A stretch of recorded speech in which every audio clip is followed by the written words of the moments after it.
Oke, Assalamualaikum warahmatullahi wabarakatuh. Balik lagi ya teman-teman dalam channel Dosen Muda Bicara. Nah, pada video kali ini saya mau sharing nih perihal Human Resource Information System. Jadi ini tuh adalah salah satu sistem informasi yang umum digunakan pada perusahaan-perusahaan seperti itu. Nah, di video kali ini tuh saya akan sharing nih perihal penggunaan istilah atau nama, lalu juga definisi, dilanjut dengan fungsi dan keuntungan, dan yang terakhir kita lihat nih fungsi-fungsi secara level manajemennya untuk tiap tingkat level manajemen seperti itu. Nah, kita mulai nih dari yang pertama supaya nggak bingung gitu ya. Jadi ini tuh beberapa istilah yang umum digunakan gitu ya.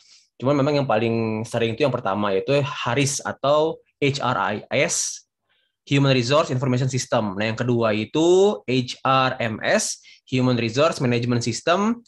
Nah, yang terakhir adalah HCMS atau Human Capital Management System. Ini adalah beberapa penggunaan nama, jadi tidak perlu bingung, tidak perlu jadi ini apa ya, kok beda apa enggak sih? Nah, nggak perlu. Jadi ini sama semuanya, hanya penggunaan istilah saja. Lalu secara definisi, ini definisi yang paling mudah dimengerti gitu. Jadi sebenarnya pada dasarnya HRIS atau HARIS itu merupakan sebuah aplikasi gitu ya, sebuah aplikasi yang terdiri dari banyak-banyak modul gitu. Cuman fungsi utamanya itu adalah untuk mengentry data atau memasukkan data, mencari kembali data, data tracking, dan juga untuk pengelolaan data dari data apa? Data-data orang perorangan gitu ya, atau sumber daya manusia pada sebuah organisasi. Sekali lagi, jadi Haris itu merupakan sebuah aplikasi, paket aplikasi yang mana fungsi inti utamanya gitu ya, fungsi dasarnya itu adalah untuk memasukkan data, lalu juga men-tracing data, mencari data, dan juga yang terakhir adalah untuk pengelolaan data dari data sumber daya manusia pada organisasi. Tentu saja lebih lanjutnya nanti akan kita bahas ya gitu fungsi-fungsinya. Ini hanya definisi secara dasarnya saja. Lalu, nah ini adalah beberapa sampel modul gitu ya. Jadi banyak sekali modul-modul yang ditawarkan gitu ya, dan berbeda-beda setiap HRIS itu. Tergantung apa kalau misalnya kita membuat sistem sendiri, berarti tergantung dililan kebutuhan perusahaan dan juga yang akan nanti dibuatkan oleh pengembang. Tapi kalau misalkan memang kita ingin mendevelop sendiri, berarti tergantung dari kebutuhan kita seperti itu. Nah, ini beberapa sampel modulnya. Ada untuk modul performance management atau pengelolaan performansi gitu ya. Jadi untuk mengelola, memantau gitu kan, mengawasi, lalu juga meningkatkan performansi atau kinerja dari karyawan.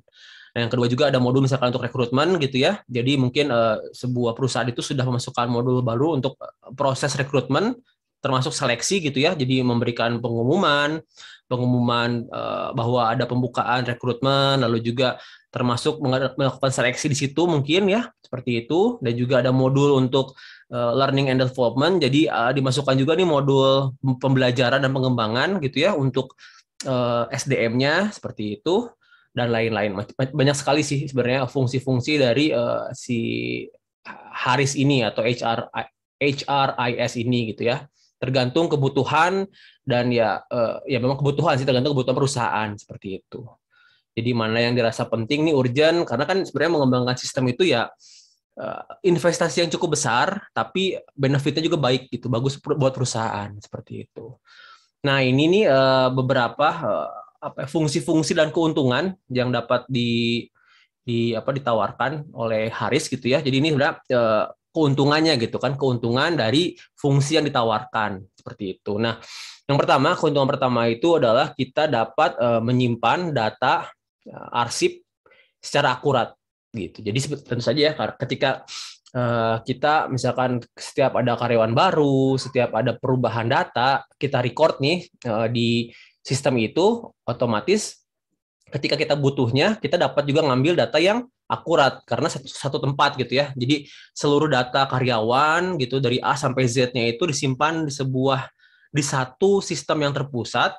Ketika ada kebutuhan gitu ya dari perusahaan yang mencari data tersebut tuh akan dengan mudah mendapatkan data yang akurat. Jadi hanya ada data yang terpusat gitu, satu data seperti itu. Dan pasti ya akan dipastikan bahwa database itu akan dipastikan bahwa tidak ada kesalahan, tidak ada double gitu ya, double data seperti itu. Nah, lalu yang kedua itu fungsi yang kedua atau keuntungan keduanya itu dapat memenuhi regulasi atau kita tuh perusahaan itu akan apa ya? Akan secara otomatis gitu ya, dia tuh akan sesuai dengan regulasi. Kenapa seperti itu? Contoh yang pertama, misalkan ya, perusahaan tuh akan terus menyimpan data perihal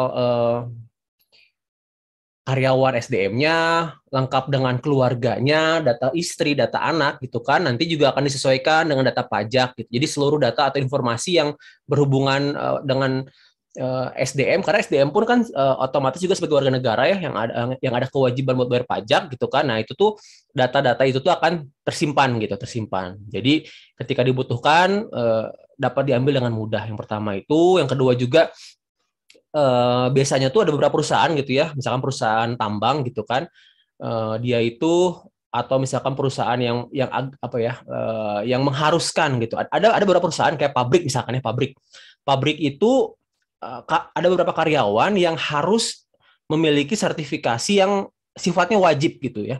Jadi perusahaan itu ketika ingin menjalankan proses bisnisnya gitu ya, dia berhubungan dengan hal-hal yang berbahaya. Nah, si SDM-nya itu wajib memiliki sertifikasi. Nah, dengan adanya kita menyimpan data-data, kalau yang untuk yang kedua ini adalah misalkan sertifikasi masing-masing personel gitu ya, SDM. Nah, ketika misalkan sertifikasinya itu sudah expired, misalkan itu akan memberikan warning ke perusahaan. Jadi perusahaan itu akan, oh ini nih sertifikat kompetensinya si ABC gitu ya, yang wajib sifatnya itu udah mau expired, dia tuh otomatis akan memperbaharuinya seperti itu, atau menugaskan personel itu untuk segera memperbaharuinya. Jadi banyak sekali ya keuntungannya tadi ketika kita menyimpan data-data pribadi gitu kan, perusahaan apa personal SDM gitu, seperti data keluarga itu akan disinkronkan untuk bayar pajak jumlahnya berapa dan lain-lain. Nah, yang keduanya tadi ketika menyimpan data sertifikasi kompetensi si pegawai gitu ya, karena memang betul saya pernah bekerja di salah satu perusahaan tuh, ada beberapa bagian tuh yang sertifikat kompetensi itu wajib gitu. Ketika itu hangus harus segera diperbaharui. Kalau enggak ya nanti bakal jadi temuan yang melanggar regulasi pemerintah seperti itu.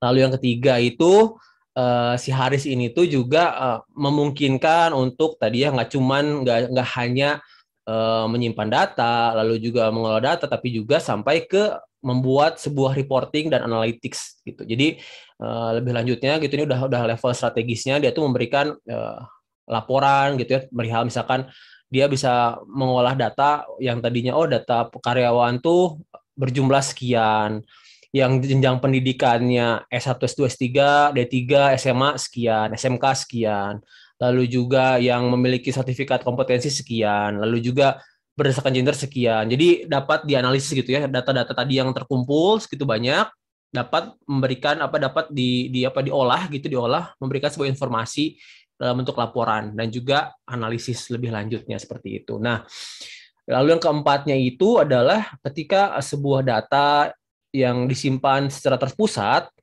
data-data penting gitu ya, data-data esensial yang penting, itu tuh juga dapat membuat perusahaan itu, yang keempat nih fungsinya atau keuntungannya, membuat keputusan semakin cepat gitu ya. Jadi tidak perlu lagi lama-lama ketika ada suatu hal gitu ya, aduh mesti nyari-nyari data gitu kan, di lemari, di arsip, dimanapun gitu kan, akan memakan waktu lama. Ketika misalkan udah ada nih reportnya, oh ternyata karyawan yang handal misalkan ya untuk posisi ini, posisi X yang memiliki sertifikat kompetensi A gitu, akan segera pensiun. Itu ada report gitu ya, misalkan report bulanan. Oh berarti harus cepat-cepat nih gimana caranya untuk menggantikan posisi dia, kayak gitulah contohnya misalkan.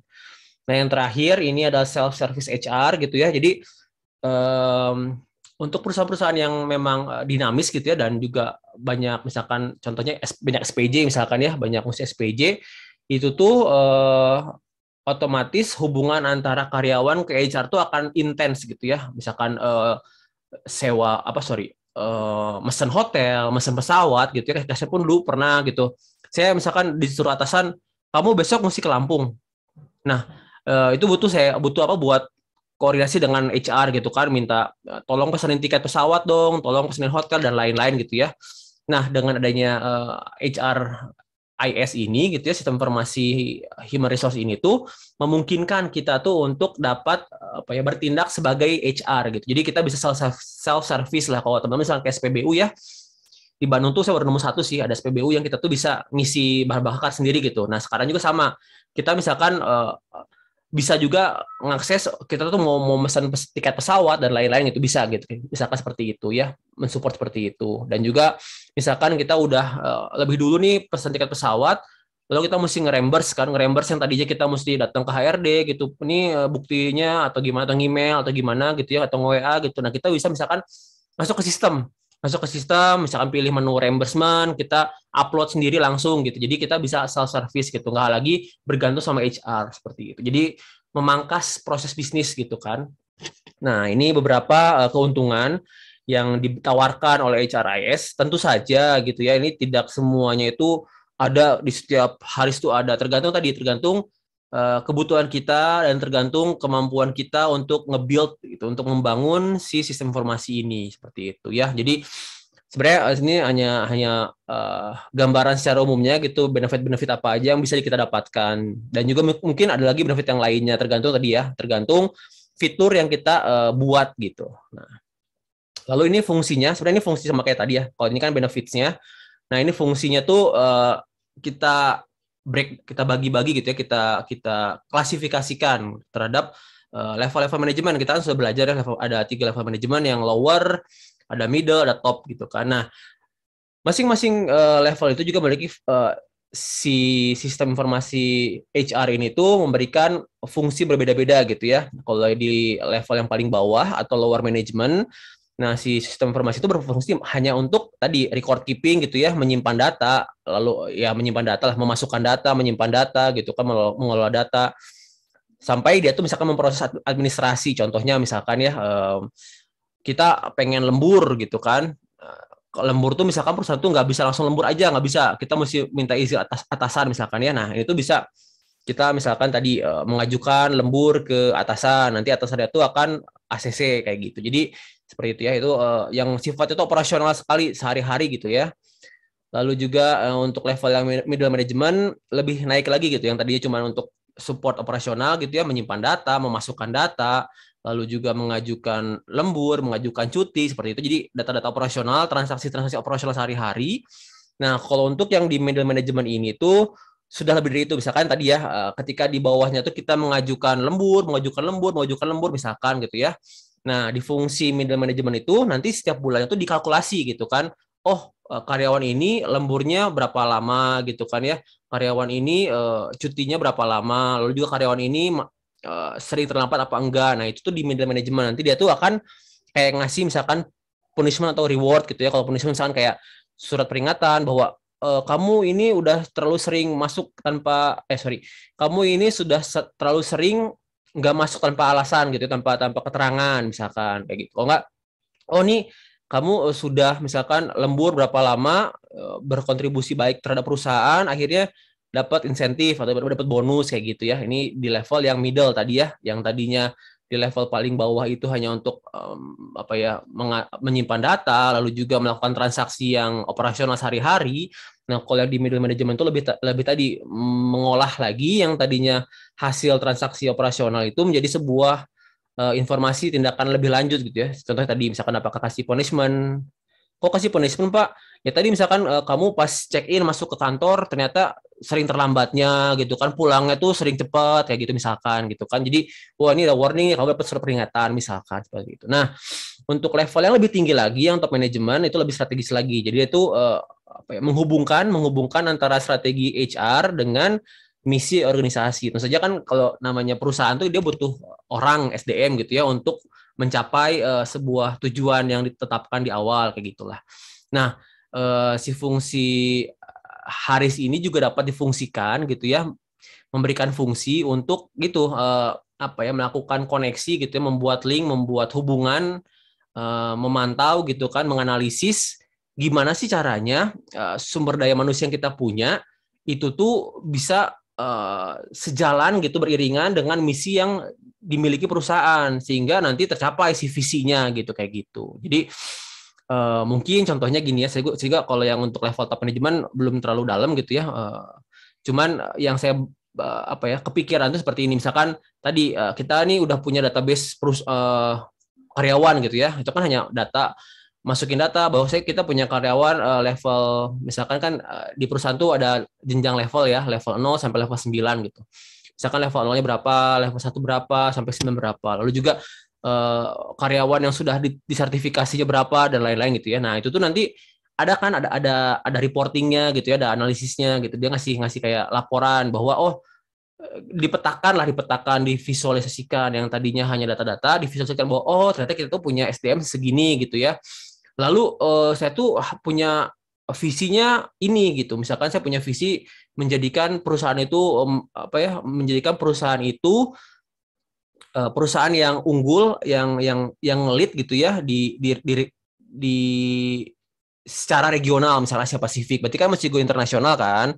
Nah, ternyata pas dilihat laporan karyawan tuh misalkan kita tuh masukin juga nih data TOEFL misalkan ya. Ternyata tuh rata-rata TOEFL itu di bawah standar nih. Jadi nggak apa ya. Jadi nggak agak sulit nih buat kita tuh misalkan pengen take off, pengen menguasai regional kayak gitu kan. Nah, berarti mesti disesuaikan nih antara kebijakannya HR sama si misi perusahaan gitu kan yang tadinya pengen kita tuh berjaya gitu ya memimpin di regional Asia Pasifik, tapi ternyata secara kompetensi SDM-nya itu masih TOEFL itu di bawah rata-rata kayak gitu misalkan. Nah, berarti disinkron ini si strategi human resource itu gimana biar mencapai si misi dari perusahaan tadi kayak gitu. Salah satu contohnya sih kayak gitu ya. Bagaimana data-data dari perusahaan itu diolah jadi informasi, di pengetahuan, dapetin insight-nya itu untuk apa? Untuk untuk membuat atau menciptakan atau memberikan kebijakan yang mendukung itu gitu, mendukung tadi strategi HR-nya gitu kan. Kalau pengen nih perusahaan tuh pengen take off, pengen menguasai region Asia Pasifik itu misalkan ya, otomatis dia mesti mendevelop lagi nih si karyawannya, mesti ningkatin TOEFL-nya. Berarti HR tuh akan memberikan kebijakan bahwa beberapa personal inti SDM gitu ya yang nanti berhubungan dengan luar itu tuh harus dibekali misalkan pelatihan bahasa Inggris sampai mendapatkan minimum TOEFL gitu kan, seperti itu. Contohnya salah satunya seperti itu ya. Nah, itu mungkin sekian yang bisa saya sampaikan nih perihal HRIS ini. Nanti bisa dieksplor lagi gitu ya, bagaimana tentang lebih mendalamnya gitu kan. Saya hanya memberikan gambaran secara umumnya saja. Terima kasih nih yang udah nonton, dan juga jangan lupa di-subscribe, di-like, di-komen juga nih, di-share ke teman-teman misalkan yang membutuhkan. Akhir kata, terima kasih. Assalamualaikum warahmatullahi wabarakatuh. Terima kasih semuanya.